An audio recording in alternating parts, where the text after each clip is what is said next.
thế có đời cũ xuân bia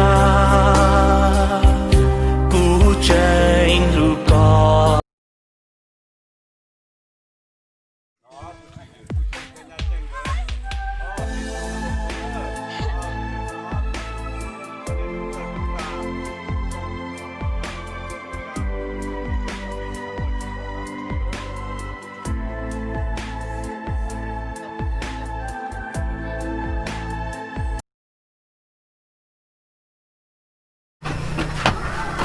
Đúng chưa?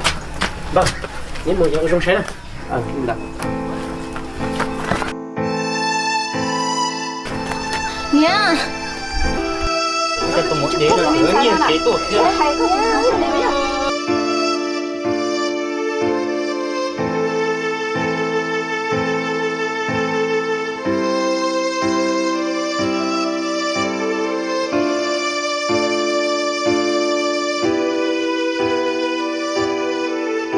Cái sinh của mình này có sót gì lắm ạ? Cái du là cú du nè, giết tông nó.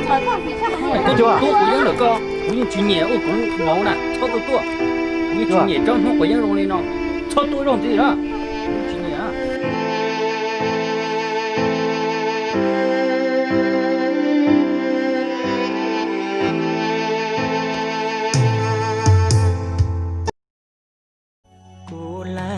Gào mùa con y làng gì lu bê nhỏ y lu chê lo có ná thầu đầy tia có lo tiền gâu và nhiêu nàng vừa lóng chữ chi.